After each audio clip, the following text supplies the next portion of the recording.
Kami persilakan Bapak Hashim Asyari dan Bapak Hikmahanto Juwana kembali ke tempat.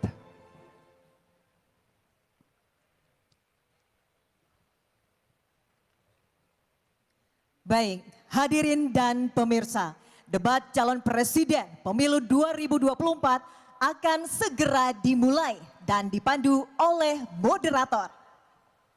Mari kita sambut moderator debat ketiga calon presiden pemilu 2024, Anissa Dasuki dan Aryo Ardi. Terima kasih Herjuno Saputro dan Deswita Bionda. Selamat malam hadirin dan pemirsa. Ya, selamat malam Anissa. Selamat malam Aryo.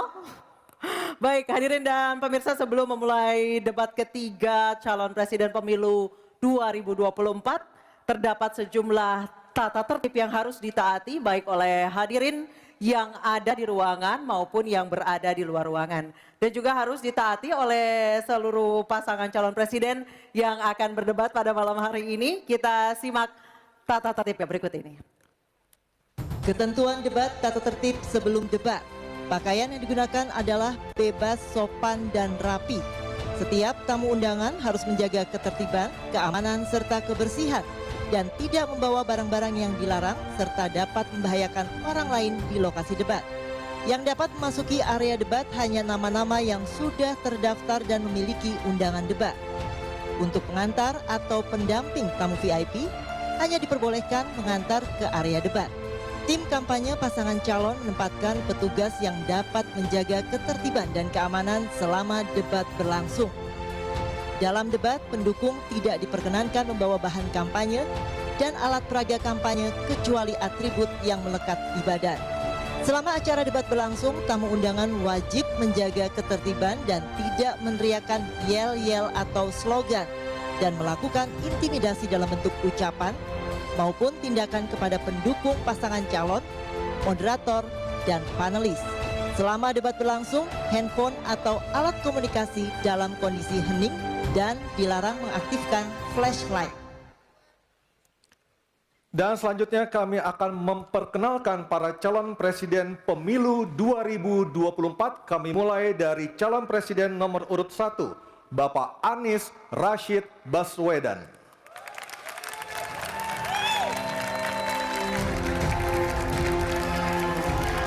Calon presiden nomor urut 2, Bapak Prabowo Subianto. Calon presiden nomor urut 3, Bapak Ganjar Pranowo.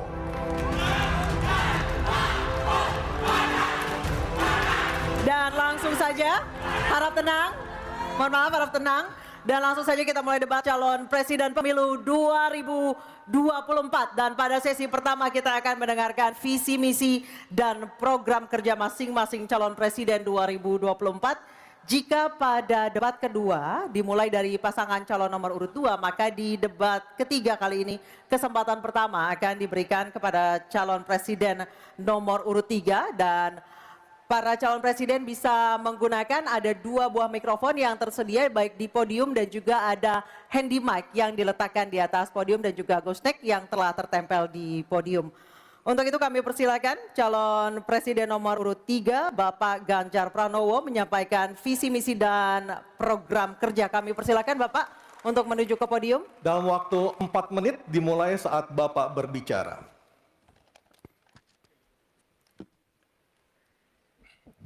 Terima kasih. Selamat malam Bapak Ibu sekalian yang hari ini hadir di studio dan tentu saja yang menyaksikan melalui tayangan televisi atau streaming. Kami membaca sekaligus mencatat persoalan luar negeri, pertahanan keamanan, dan tentu saja dari 3 ini kami akan menyampaikan poin per poin. Yang pertama terkait dengan politik luar negeri kita. Politik luar negeri kita adalah alat untuk negosiasi terhadap dunia luar, tapi kepentingan nasional harus nomor 1. Kenapa itu menjadi penting? Karena kita mesti betul-betul bisa melakukan redefinisi terhadap politik luar negeri yang bebas aktif, yang disesuaikan dengan kondisi kekinian. Ini penting karena apa? Karena kita perlu untuk memilih, memilah, dan memprioritaskan yang menjadi kekuatan keinginan dari bangsa dan negara ini. Rakyat butuh bekerja. Rakyat butuh lapangan kerja lebih banyak, investasi harus lebih banyak. Maka kita mesti memperkuat infrastruktur diplomasi kita, duta besar, para diplomat, dan tentu saja inilah yang mesti kita berikan penugasan-penugasan untuk membereskan persoalan-persoalan kepentingan ekonomi nasional dalam konteks kekinian. Dan tentu saja kita tidak pernah lupa, Indonesia selalu setia pada kesepakatan yang pernah diambil. Dekolonisasi yang dilakukan mendorong, meyakinkan kita semua untuk membebaskan seluruh bangsa tanpa boleh mengintervensi satu dengan yang lain. Dan inilah komitmen kita pada kemerdekaan Palestina yang kita dukung terus-menerus.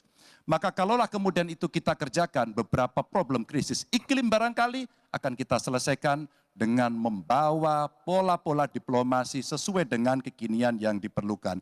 Atau barangkali kepentingan UMKM yang mesti kita bawa ke dunia internasional seperti praktek yang pernah kami lakukan di Jawa Tengah. Dan itu membuat masyarakat akan merasakan politik luar negeri jauh lebih baik. Pertahanan, sistem pertahanan rakyat semesta mesti kita dorong, kita lapisi dengan pertahanan yang betul-betul berlapis dan kita jadikan benteng pertahanan Nusantara sebagai sebuah satu kesatuan. Dan kita perlu melakukan penataan gelar pasukan karena IKN menjadi pusat gravitasi baru. Dan ini bagian dari antisipasi terhadap tarung global antara Amerika Serikat dan Tiongkok. Untuk itulah pertahanan kita mesti masuk pada wilayah 5.0 dengan teknologi sakti, dengan rudal hipersonik, senjata cyber, sensor kuantum, dan sistem senjata otonom. Dan itu bisa dilakukan kalau anggaran dari Kemenhan itu 1-2% dari PDB. Sehingga MEF kita akan bisa tercapai. Karena ini yang mengerikan, di 2024 saya khawatir ini tidak akan tercapai. Untuk keamanan, terorisme, narkoba, pinjaman online, judi online, kekerasan seksual, ini perlu mendapatkan perhatian termasuk TPPU. Maka reformasi kepolisian betul-betul harus mengantisipasi ini dengan penguatan cyber system kita, termasuk pengembangan SDM cyber yang kuat. Polisi yang menjadi pengabdi masyarakat betul-betul akan bisa mengayomi. Seperti kemudian pada saat saya bertemu dengan Ibu Mary Hugeng, bagaimana Ibu Mary menceritakan bahwa polisi kita mengayomi dengan kesungguhan, polisi kita hidup dengan sangat sederhana, dan mereka punya integritas yang tinggi. Sebagai anak polisi, saya paham betul, ini sesuatu yang sulit dan pasti akan bisa kita lakukan. Dan tentu saja, inilah capaian-capaian yang akan kita lakukan oleh Ganjar Mahfud. Bismillah. Insya Allah kami siap. Baik, terima kasih Bapak Ganjar Pranowo. Kami persilakan kembali ke tempat Pak Ganjar.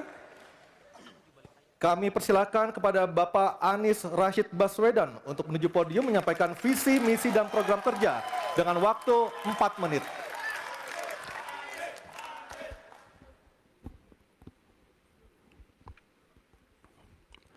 Assalamualaikum warahmatullahi wabarakatuh. Selamat malam dan salam sejahtera untuk semuanya. Bapak Ibu sekalian, saudara-saudara sebangsa setanah air yang saya hormati, yang saya cintai. Ketika kepercayaan dari Ibu dan Bapak saudara sekalian diberikan kepada kami, maka kami insya Allah akan mengembalikan posisi Indonesia menjadi pelaku utama di dalam konstelasi global. Indonesia tidak hadir sebagai penonton, tapi Indonesia hadir sebagai penentu arah perdamaian, kemakmuran bagi seluruh bangsa di level global maupun di level regional.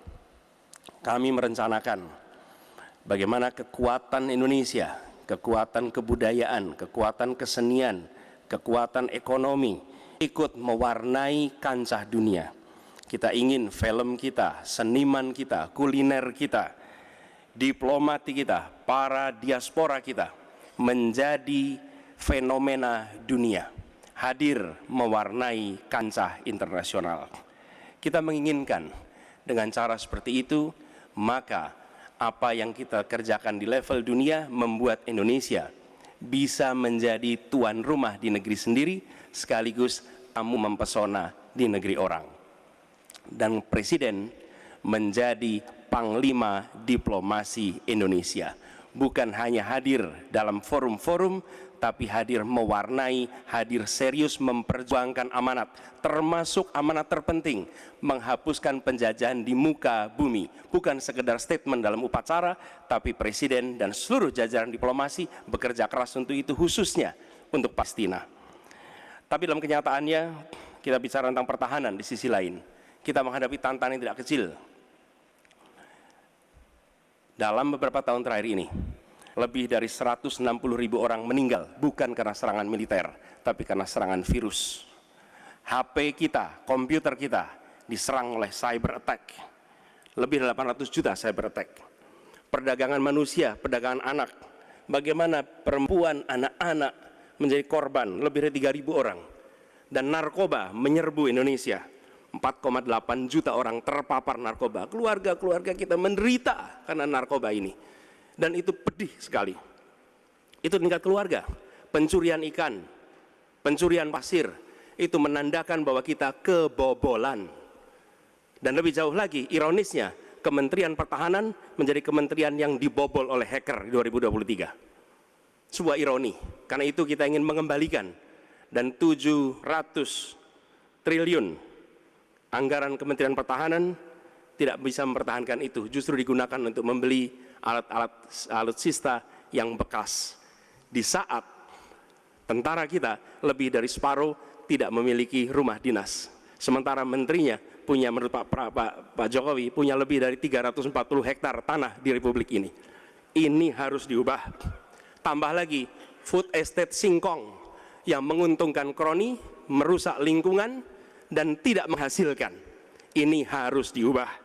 Kami akan memulai dengan kepemimpinan yang menjunjung tinggi etika, kepemimpinan yang mengandalkan data, informasi, kapasitas yang serius. Kita ingin Republik ini berperan di level global, dijaga secara serius untuk rumah tangga, untuk nasional, sehingga kewibawaan kita adalah kewibawaan berdasarkan kekuatan. Untuk itu kita butuh perubahan. Terima kasih. Assalamualaikum warahmatullahi wabarakatuh. Baik, terima kasih Bapak Anies Baswedan, dipersilakan kembali ke tempat. Harap tenang. Harap tenang, harap Kita tenang sudah hadirin, paham? harap tenang dulu. Baik, Harap tenang. Selanjutnya kami persilakan kepada calon Presiden nomor 2 Bapak Prabowo Subianto untuk menuju podium menyampaikan visi misi dan program kerja. Harap tenang, ada waktunya. Harap tenang. Waktu Anda 4 menit dimulai ketika Bapak berbicara, silakan. Bismillahirrahmanirrahim. Assalamualaikum warahmatullahi wabarakatuh. Salam sejahtera kita sekalian. Shalom, Om Swastiastu, Namo Buddhaya, salam kebajikan. Bapak-bapak, ibu-ibu sekalian yang saya hormati. Malam ini kita membicara tema-tema yang sangat penting. Pertahanan, hubungan internasional, geopolitik, globalisasi, keamanan. Dengan demikian, kita kembali kepada dasar kita, tujuan nasional yang tercantum dalam Undang-Undang Dasar kita, dalam pembukaan Undang-Undang Dasar 1945, tercantum sangat tegas bahwa tujuan nasional kita yang pertama adalah melindungi segenap bangsa Indonesia dan seluruh tumpah darah Indonesia. Jadi, fungsi dari negara yang pertama adalah melindungi. Berarti pertahanan. Saudara-saudara, kita memahami negeri kita sangat besar, sangat kaya. Ratusan tahun negara-negara dari jauh datang ke Nusantara ini untuk intervensi, untuk mengganggu, untuk adu domba, dan untuk mencuri kekayaan kita. Sampai kita merdeka, kita pun harus berhadapan dengan kekayaan alam kita diambil dengan murah. Karena itu, untuk kita menjadi negara makmur, untuk kita menjadi negara sejahtera, untuk rakyat kita hidup layak, punya pekerjaan layak, kita harus menjaga kekayaan kita. Kita harus menjaga dan habis itu kita harus mengelola kekayaan kita. Saudara-saudara sekalian, politik luar negeri kita secara tradisi sejak awal kita merdeka adalah bebas aktif, adalah non-blok, tidak memihak, tidak ikut blok-blok, tidak ikut fakta. Ini akan saya teruskan dengan hubungan baik dengan semua kekuatan kita bisa mengamankan kepentingan nasional kita. Saudara-saudara sekalian, 1000 kawan terlalu sedikit, 1 lawan terlalu banyak. Kita akan menjalankan politik tetangga baik. Saudara-saudara sekalian, kita bertekad harus punya pertahanan yang kuat. Mungkin ada yang asal bicara tanpa data, ya kan? Mungkin didorong oleh ambisi yang menggebu-gebu sehingga tidak objektif. Saudara-saudara sekalian, saya sebagai Menteri Pertahanan berpegang kepada doktrin, kepada strategi nasional, dan semuanya adalah atas dasar kepentingan bangsa dan rakyat Indonesia, dan saya mampu mempertanggungjawabkan, dan saya berkeyakinan hanya dengan pertahanan yang kuat kita akan dihormati, kita akan menjaga kepentingan nasional kita. Kalau kita buka buku ilmu pengetahuan yang paling dasar, kekuatan nasional harus ada kekuatan militer. Tanpa kekuatan militer, sejarah peradaban manusia mengajarkan bahwa bangsa itu akan dilindas seperti di Gaza sekarang ini. Akan diambil kekayaannya, akan diusir dari tanah airnya. Tidak bisa tidak, kita harus kuat.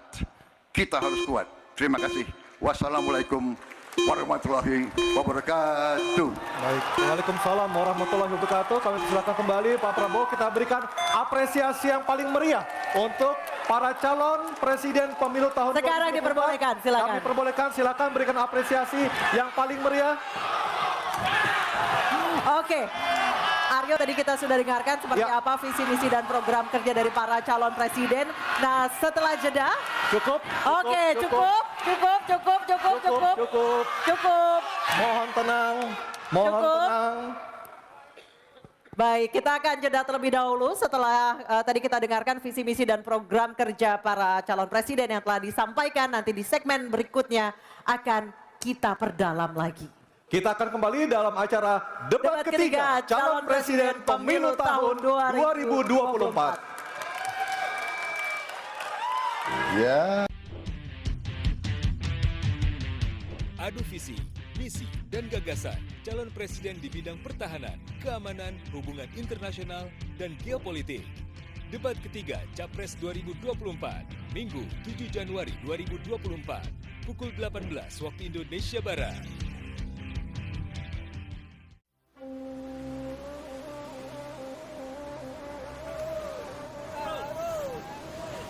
Susah.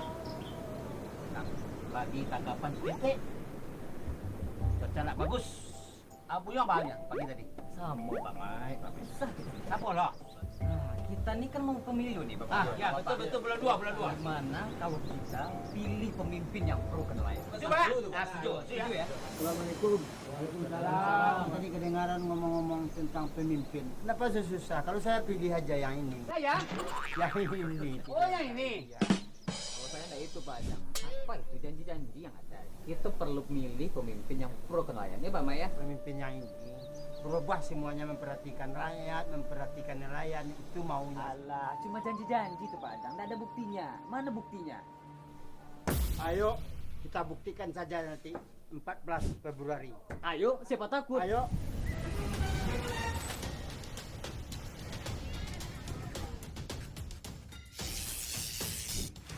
Saya dulu Pak Mai. Stop, anak muda. Bapak, jadikan pemilu ajang persaingan sehat, bukan permusuhan. Ayo, sukseskan pemilu tahun 2024. Pemilu damai, bangsa bersatu.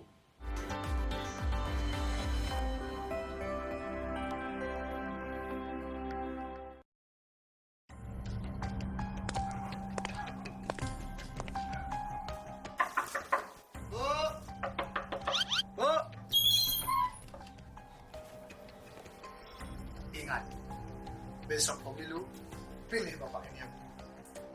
Untuk 5 tahun?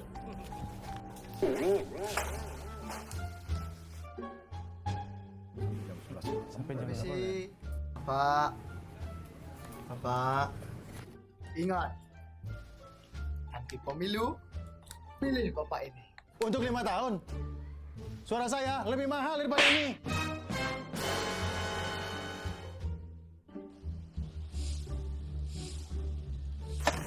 Ingat, nanti pemilu, coblos Bapak ini. Oke? Hari gini masih pakai cara singkat.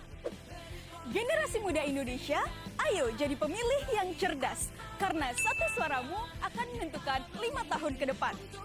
Tolak suapnya, kenali sosoknya, pahami programnya. Pemilih cerdas, pemilu sehat, bangsa hebat.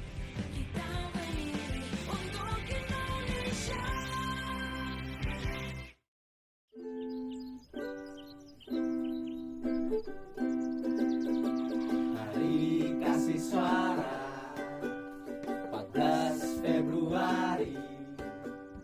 Ayo kita. Wih, udah tumben bro. Tumben banget Wira. Wih.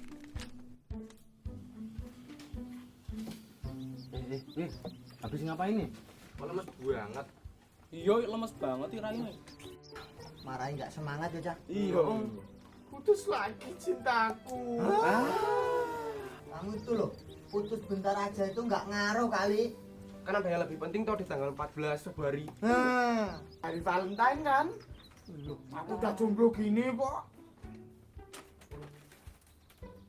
Nih, rungokno.